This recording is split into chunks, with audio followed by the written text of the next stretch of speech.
Bismillahirrahmanirrahim. Assalamualaikum warahmatullahi wabarakatuh.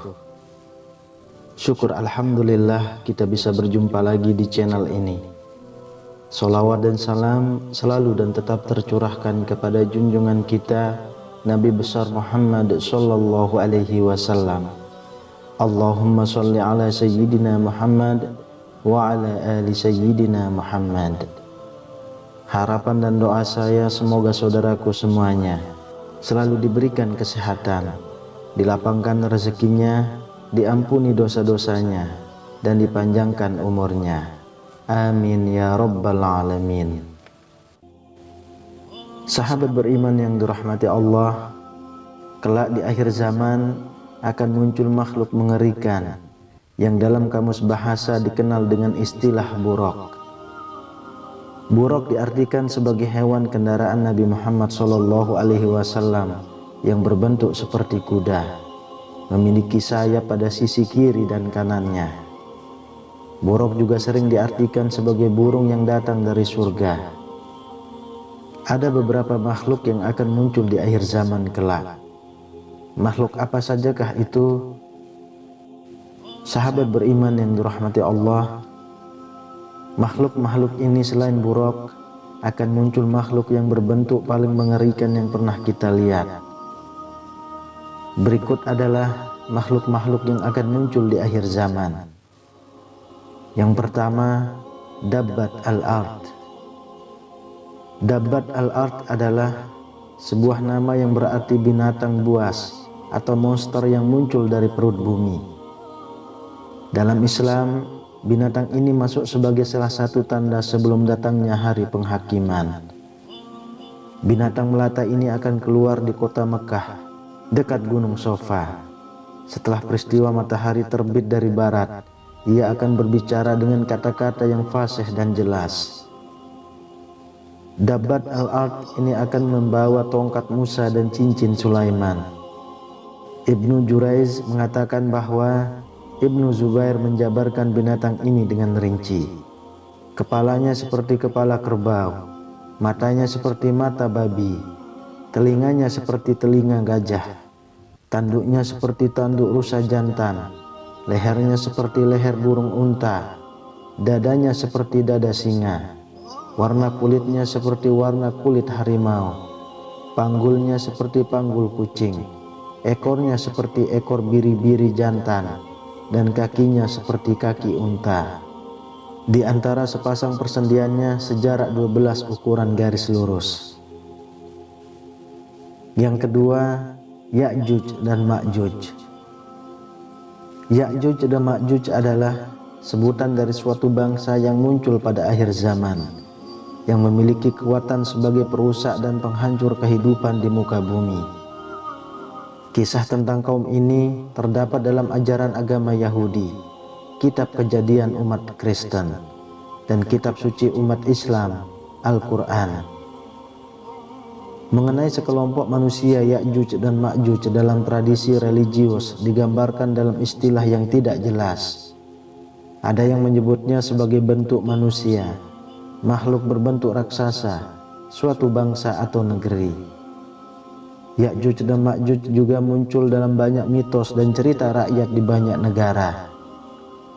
Ya'juj dan Ma'juj adalah dua bangsa yang sangat besar jumlahnya. Mereka masih keturunan Adam, sebagaimana dijelaskan dalam hadis Sahih Bukhari dan Muslim. Walaupun mereka dari jenis manusia keturunan Adam, namun mereka memiliki sifat khas yang berbeda dari manusia biasa. Ciri utama mereka adalah perusak dan jumlah mereka yang sangat besar, sehingga ketika mereka turun dari gunung seakan-akan air bah yang mengalir. Tidak pandai berbicara dan tidak fasih, bermata kecil atau sipit, berhidung kecil, lebar mukanya, merah warna kulitnya, seakan-akan wajahnya seperti perisai dan sifat-sifat yang lainnya. Yang ketiga, Imam Mahdi. Imam Mahdi atau Muhammad Al-Mahdi, seseorang yang memandu, adalah seorang muslim berusia muda yang akan dipilih oleh Allah untuk menghancurkan semua kezoliman dan menegakkan keadilan di muka bumi ini sebelum datangnya hari kiamat. Nama Imam Mahdi sebenarnya ia bernama Muhammad, seperti nama Nabi Muhammad. Nama ayahnya pun sama seperti nama ayah Nabi Muhammad SAW, yaitu Abdullah. Nama Imam Mahdi sama persis dengan Rasulullah SAW, yaitu Muhammad bin Abdullah. Dalam hadis yang disebutkan di atas, Imam Mahdi akan memimpin selama 7 atau 8 atau 9 tahun. Masa kepemimpinannya, Imam Mahdi akan membawa kaum muslimin untuk memerangi kezoliman, hingga satu demi satu kezoliman akan tumbang, takluk di bawah kekuasaannya. Kemenangan demi kemenangan yang diraih Imam Mahdi dan pasukannya akan membuat murka raja kezoliman, yaitu Dajjal, sehingga membuat Dajjal keluar dari persembunyiannya dan berusaha membunuh Imam Mahdi serta pengikutnya. Yang keempat, Dajjal. Dajjal adalah seorang tokoh kafir yang jahat dalam eskatologi Islam. Ia akan muncul menjelang kiamat. Dajjal pembawa fitnah di akhir zaman.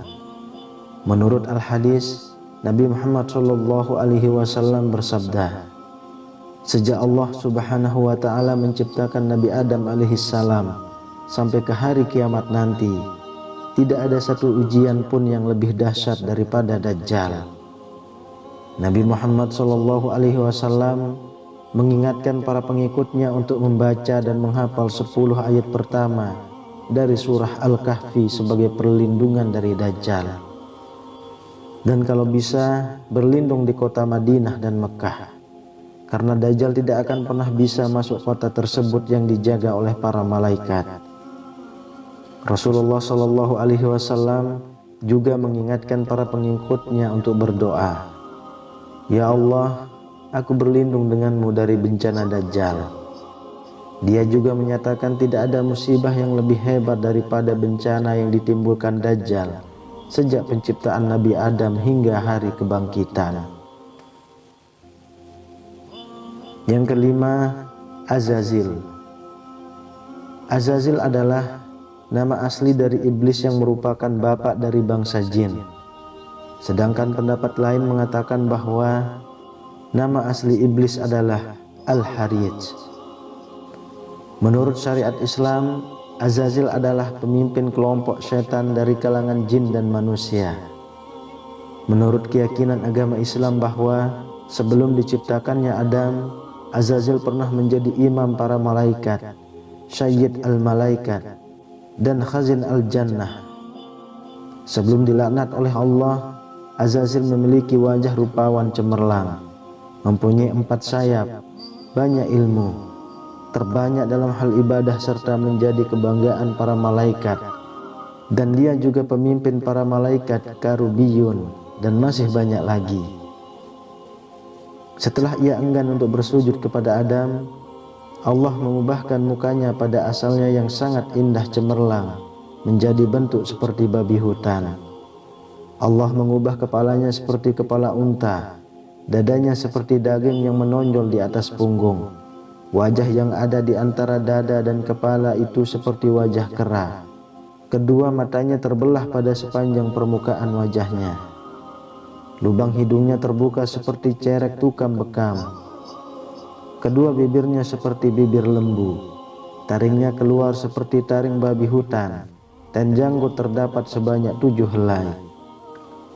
Azazil diberi umur hingga hari akhir kiamat dengan janji untuk menyesatkan manusia sebanyak mungkin dan menemaninya di neraka jahanam kelak.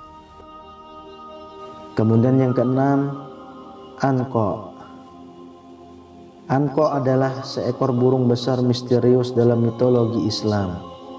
Burung itu disebutkan namanya dalam buku karya Zakaria Al-Qazwini yang berjudul Makhluk-makhluk ajaib dan hal-hal aneh yang ada.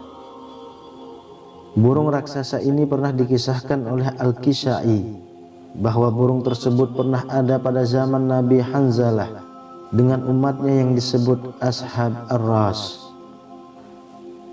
Ia berhasil membunuh burung ini dengan cara meminta doa kepada Allah Subhanahu wa Ta'ala untuk mematikan dan memutuskan keturunannya. Burung ini sering diidentikan dengan burung simurg dari Persia dan punik dari Mesir kuno. Menurut manuskrip kuno berupa teks Arab kuno dari Timur Tengah, legenda burung kolosal ini dikisahkan memiliki tubuh sangatlah besar, sehingga sanggup membawa seekor gajah dengan cakarnya yang tajam. Sumber-sumber kuno ini menjelaskan bahwa burung angkok pernah dipercayai sebagai makhluk mulia yang diciptakan oleh Tuhan. Al-Kisai mengisahkan bahwa burung ini tinggal di sebuah gunung tinggi yang bernama Gunung Falaj. Apabila burung itu terbang, maka ia sanggup menutupi matahari seperti awan. Bulunya memiliki warna yang sangat banyak. Lehernya seperti leher unta, memiliki 4 sayap, 2 panjang serta 2 lagi ukurannya lebih pendek. Sahabat beriman yang dirahmati Allah, begitulah Allah ciptakan makhluk dan keajaiban-keajaiban pada akhir zaman, bahwa apa yang difirmankannya merupakan bukti-bukti kebenarannya. Semoga kita semua diberkahi oleh Allah Subhanahu wa Ta'ala. Amin ya rabbal alamin. Demikian yang bisa saya bagikan, semoga bermanfaat untuk kita semua. Assalamualaikum warahmatullahi wabarakatuh.